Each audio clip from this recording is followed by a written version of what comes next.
I pray that you're doing well today and that the Spirit of God is nudging you to engage the mind of God. Today, the gospel readings set for this Sunday that we're going to read are from Matthew chapter 5, verses 13 to 20. In the New Testament is 1 Corinthians chapter 2 and the first 12 verses. Old Testament, Isaiah chapter 58 and the first 12 verses. So let's start with Isaiah.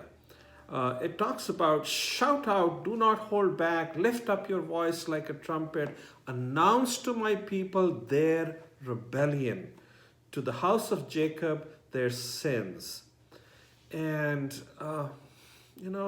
it's talking about why do we fast and God, you're not seeing it. And then the response is not this the fast that I choose? To loose the bonds of injustice, to undo the thongs of the yoke, to let the oppressed go free and to break every yoke? 1 Corinthians, Paul is saying, I did not come proclaiming the mystery of God to you in lofty words or wisdom, for I decided to know nothing among you except Jesus Christ and Him crucified. For what human being knows what is truly human except the human spirit that is within? So also no one comprehends what is truly God's except the Spirit of God.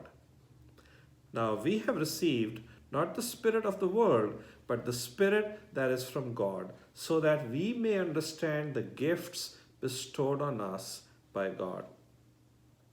And it ends with an interesting phrase which is akin to what we use here in this series. For who has known the mind of the Lord so as to instruct him? But we have the mind of Christ. So we talk about engaging the mind of God.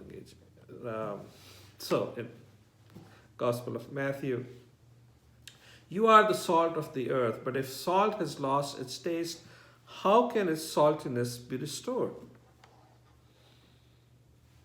And then verse 17, do not think that I have come to abolish the law of the prophets. I have come not to abolish, but to fulfill. For I tell you, unless your righteousness exceeds that of the scribes and Pharisees, you will never enter the kingdom of heaven. All right. So those are the readings. The question that I have reading them is, what is really true religion? Because Jesus is being challenged, and then Jesus is challenging others. You are the salt of the earth, but if the salt has lost its taste, how can its saltiness be restored? You are someone who needs to have purpose in your life. And if that purpose is gone, what good are you? So if our purpose of our faith is lost, then what is the point of having a faith? So that is what I would be wrestling with. What does it mean to have a purpose? How does it reflect itself or make itself known in the world?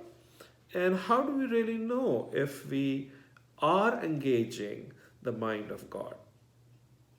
So I would love to see you in person this coming Sunday at either 8 a.m. or 10 a.m. Or you can join us on our Facebook live stream for the 10 o'clock service. God bless you.